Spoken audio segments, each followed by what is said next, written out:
بد نگاہی کے نقصانات۔ فرمایا بعض لوگ یہ سمجھتے ہیں کہ کسی نامحرم کو دیکھنے کا زیادہ تقاضا قلب میں ہو، اس کو ہم ایک دفعہ جی بھر کر دیکھ لیں تو تسکین ہو جائے گی۔ یہ محض غلط ہے، وہ تسکین عارضی ہے۔ اس دیکھنے سے جوش کم نہیں ہوتا بلکہ دل کی گہرائی میں اتر جاتا ہے، اس لیے محسوس نہیں ہوتا۔ اور تسکین کا جوش ہوتا ہے تو قصداً اس کا تصور کر کے مزہ لینا زہر قاتل ہے، زہر دین ہے۔ حدیث شریف میں ہے النظر سہم من سہام ابلیس، نظر ابلیس کے تیروں میں سے ایک تیر ہے۔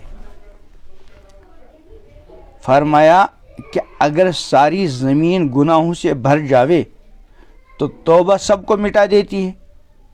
دیکھیے بارود ذرا سی ہوتی ہے مگر بڑے بڑے پہاڑوں کو اڑا دیتی ہے۔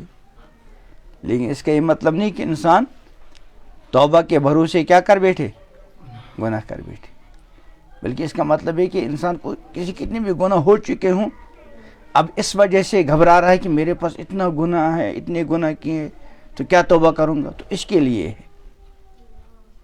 سمجھ میں آ گیا کہ اگر ساری زمین گناہوں سے بھر جائے تو توبہ سب کو مٹا دیتی ہے۔ تو اس کا مطلب کیا ہے کہ کتنے بھی گناہ پیچھے ہو گئے ہوں ان سے کیا کرے، توبہ کرے اور اللہ سے امید رکھے کہ سب معاف ہو جائے گا۔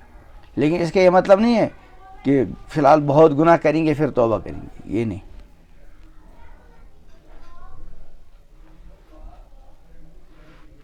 فرمایا جو شخص بخشش کا طالب ہو، اولیاء کرام کی صحبت میں بیٹھے، تمہارے اعمال میں ان کی صحبت سے برکت ہوگی۔ اہل اللہ کے دل روشن ہیں، پاس رہنے سے دل میں نور آتا ہے، جب نور آتا ہے ظلمت و تاریکی بھاگ جاتی ہے، شبہ جاتا رہتا ہے، ان کا دیکھ لینا ہی کافی ہے۔ اتباع سنت سے محبوبیت کا راز۔ فرمایا حضور اکرم صلی اللہ علیہ وسلم کی اتباع میں خاص برکت کا راز یہ ہے کہ جو شخص آپ کی ہیئت وضع بنا لیتا ہے، اس پر اللہ کو محبت اور پیار آتا ہے کہ یہ میرے محبوب کا ہم شکل ہے، پس یہ وصول کا سب سے اقرب طریق ہے۔ اللہ تک پہنچنے کا سب سے قریب راستہ کیا ہے؟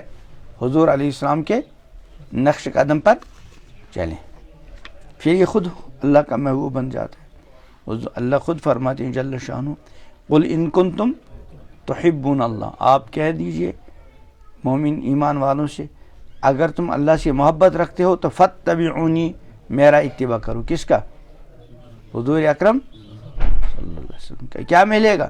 فرمایا کیا ملے گا؟ یحببکم اللہ، اللہ تم سے کیا کرنے لگیں گے، اور ویغفر لکم، تمہارے گناہوں کو کیا کریں گے، معاف کریں گے۔ اللہ ہمارے گناہوں کو بھی معاف کریں گے۔ اللہ ہم کو بھی حضور اکرم صلی اللہ علیہ وسلم کی کامل اتباع ظاہراً اور باطناً نصیب فرمائے۔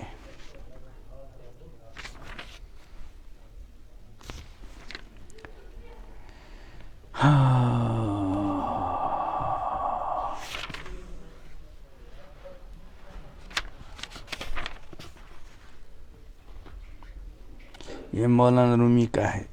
نامی اوچو بر زبانم می رود، ہر بنو مو از اصل جوئے شود۔ مولانا رومی فرماتے ہیں جب اللہ کا نام میری زبان سے نکلتا ہے تو کیا محسوس ہوتا ہے؟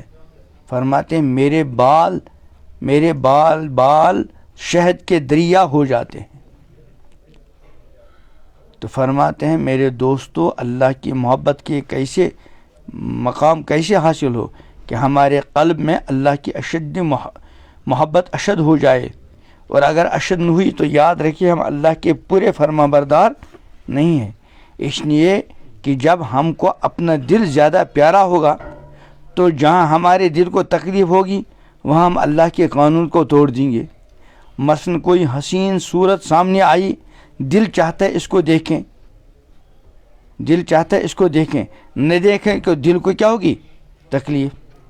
تو اگر دل سے خدا پیارا ہے تو دل کو توڑ دیں گے، خدا کو راضی کر لیں گے، اور اگر دل زیادہ پیارا ہے تو اللہ سے محبت کم ہے تو گویا کہ دل احب ہو گیا، دل کی محبت احب اور اشد ہو گئی، پھر آدمی گناہوں سے نہیں بچ سکتا۔ نافرمانی سے بچنے کے لیے قلب میں اللہ کی اشد محبت ہونا ضروری ہے۔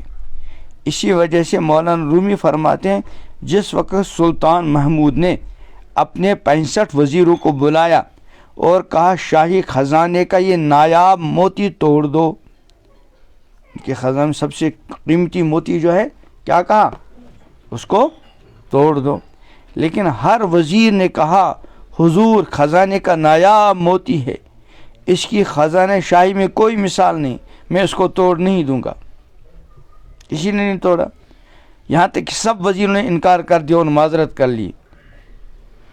وہ اصل میں وہ ہے نا ایاز بادشاہ کا بڑا خاص خادم تھا، دوسرے وزیر وزراء ان سے جلتے تھے کہ آخر اس کے اندر کون سا ایسا کمال ہے کہ محمود اسی کو زیادہ چاہتا ہے۔ تو محمود نے دکھلایا کہ دیکھو ایاز کے اندر کیا خوبی ہے، تو 65 وزیروں کو بلایا کہ میرے خزانے میں جو سب سے قیمتی موتی ہے اس کو توڑ دو۔ تو ہر وزیر کہتا حضرت حضور خزانے میں بس یہ ایک ایسا موتی ہے، میں تو نہیں توڑ سکتا، میں اتنا نمک حرام نہیں بنوں۔ سب نے انکار کیا۔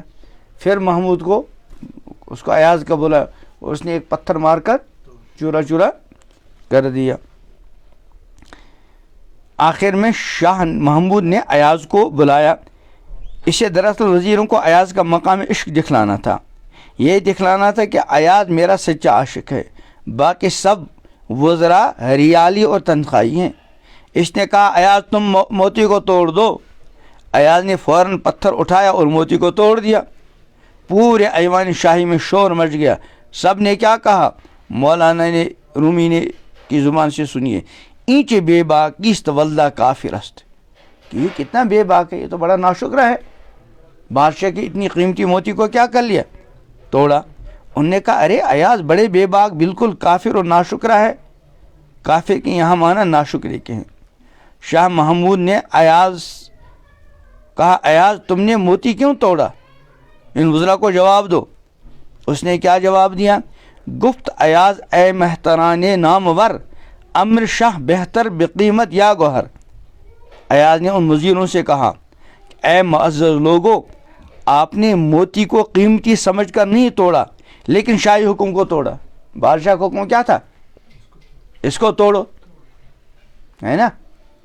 انہوں نے موتی کو تو نہیں توڑا لیکن بادشاہ کے حکم کو توڑا، لیکن ایاز نے موتی کو توڑا، بادشاہ کے حکم کو نہیں توڑا۔ گفت ایاز اے محتران نامور، امر شاہ بہتر بقیمت یا گوہر۔ ایاز نے وزراء کو خطاب کیا اے معزز لوگو، آپ نے موتی کو قیمتی سمجھ کر نہیں توڑا لیکن شاہی حکم کو توڑ دیا۔ میں آپ سے پوچھتا ہوں شاہی حکم زیادہ قیمتی تھا یا موتی؟ اس واقعے سے مولانا رومی رحمۃ اللہ علیہ یہ نصیحت فرماتے ہیں اسی طرح ہمارے دل اگر ٹوٹتے ہیں تو ٹوٹ جائیں لیکن اللہ کا فرمان نہ ٹوٹے۔ دل کی وہ خواہشات جن سے اللہ راضی نہیں ہیں، مثلا بیش بہا موتی خواہ کتنا ہی قیمتی اور لذیذ نظر آئیں، ان کو توڑ دو لیکن حکم الہی نہ توڑو۔ نامحرم عورتوں اور امردوں کو ہرگز نہ دیکھو، چاہے کتنا ہی تقاضا دیکھنے کا ہو، امر الہی کے مقابلے دل کی کوئی قیمت نہیں، بلکہ دل جتنا ٹوٹتا ہے اتنا کیا اس کی قیمت آتی ہے، اتنی بڑھتی ہے کہ اللہ فرماتے ہیں میں ٹوٹے ہوئے دلوں کے پاس ہوتا۔ تو اس لیے اللہ کا حکم نہ توڑے۔ فرماتے ہیں میرے دوستو اللہ کی محبت کی یہ حق ہے۔ مولانا شاہ عبد الغنی رحمۃ اللہ علیہ نے فرمایا ایک بزرگ کہیں جا رہے تھے، چلتے چلتے ان نے عرض کیا اے خدا آپ کی قیمت کیا ہے؟ آسمان سے آواز آئی دونوں جہاں۔ انہوں نے فوراً جواب دیا قیمت خود ہر دو عالم گفتئی، نرک بالا کن کے ارزانی ہنوز۔ اے اللہ آپ نے اپنی قیمت دونوں جہاں بتائی ہے، ارے ابھی تو قیمت وہ ہے نا ابراہیم علیہ السلام کے بارے میں آتا ہے، فرمایا تو کیا کہا فرشتے کو بھیجا کہ جاؤ بڑی پیار کے ساتھ حضرت ابراہیم علیہ السلام کے سامنے کیا کہو؟ اللہ کا نام لو۔ جب اللہ کا نام لے گیا تو ابراہیم علیہ السلام بیچارے، علیہ السلام بیچاری نہیں کہنا چاہیے، ابراہیم علیہ السلام جو ہے ان کی محبت کا جو عالم تھا اس میں اور جوش آیا، کہنے لگا حضرت ایک بار اور میرے اللہ کا نام لو۔ نے کہا بھائی اب نہیں، مفت نہیں۔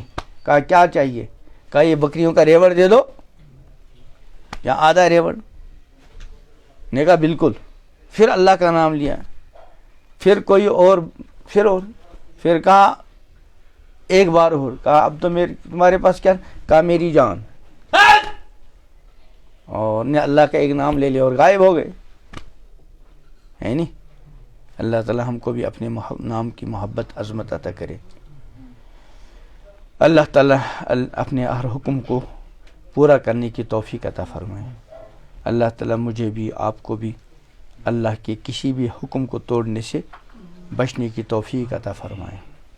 اللہ تعالی اپنے نفس اور دل کی تمام خواہشات کو اللہ کے حکم کے سامنے قربان کرنے کی توفیق عطا فرمائے۔ سبحان اللہ بحمدہ، سبحانک اللہم وبحمدک، ونشہد ان لا الہ الا انت نستغفرک ونتوب الیک۔ صلی اللہ علیہ وسلم۔ ہو گیا بھائی، آج رات بڑی ہے، چھوٹی ہے نا؟ کون ہے؟ چلیے سبحان اللہ بحمدہ، سبحانک اللہم وبحمدک۔ جن کو جانا ہوا جائیں گے، جن کو کھانا کھانا اوپر جائیں گے۔ کھانا کھانا ہے اوپر، چلیے۔